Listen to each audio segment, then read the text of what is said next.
realize something, that when you don't have a thing, it looks like it gives you guarantee to speak more with your assumption, thinking that that thing is supposed to be like this because you're speaking from far. That is why the quandary between a man and a woman, that war, that battle, it will never be won. And as men, never try to win it, because there's a particular way in a framework of thoughts for women, the way they can define how a man should be. And also the same way, the way men, they are fractured, the way they think about how a woman should be. Then you have to realize this thing, it will never end. But one, as a father, you need to look for a little corner how you can survive in the midst of all these things. And that corner, I call it understanding. And what do you understand? You got to understand that a father is a source. Women are resources. And when they are being resourceful, it's a virtue that comes on men. Then you are being regarded as a good father. That's why we cannot oppress them, and we should not dare think in doing that. Without them, life can be boring. Life get more interesting because they are being resourceful. Because the fact is here, the truth is here, we are not from women,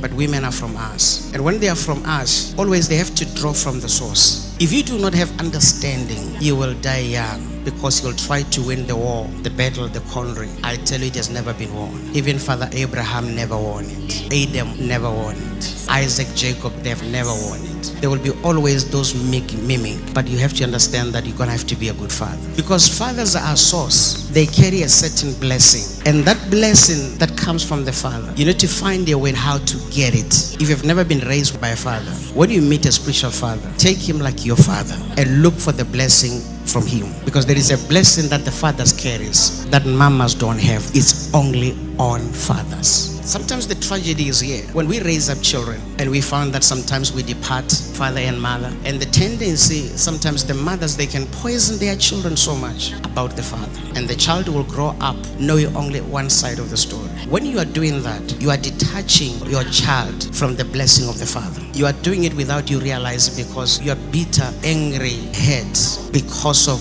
the relationship. But that does not make you to bring the nakedness of the father to the children. You are denying them their parental blessing. That's why today we've got young people who are malicious. They've handed their lives to drugs. It's so hurting. Even when you bring a spiritual deliverance, they don't understand what's going on, because the person lacked something. The blessing of the Father. The blessing of the Father doesn't come easily. That's why you need to fight for it. In the Old Testament, that's why when Isaac was aging, he called his sons, and he called the eldest, Esau. He said, I want to bless you. Because the blessing doesn't come cheap. He said to the son, not to go into the bush and bring me a certain animal. And when you bring it, then I will bless you. They knew this, that you can't get the blessing of the Father without working for it. And getting the blessing of the Father, your life will be progressive. Your life will have meaning. The Bible says, while you were speaking to the son, the mother Rebecca was just behind the house and was hearing. But the heart of Rebecca loved Jacob, the youngest son. And while Esau went away,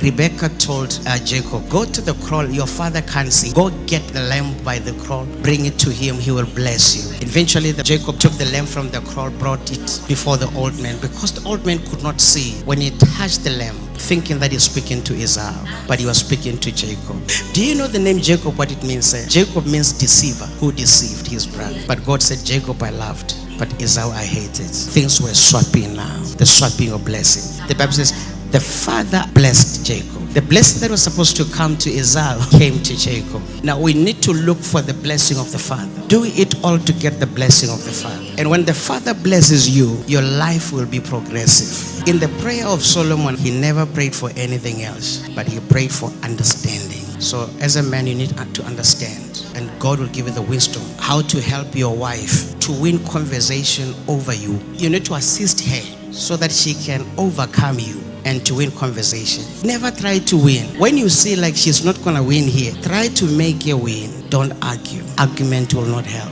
And when you do that, you'll become a good father.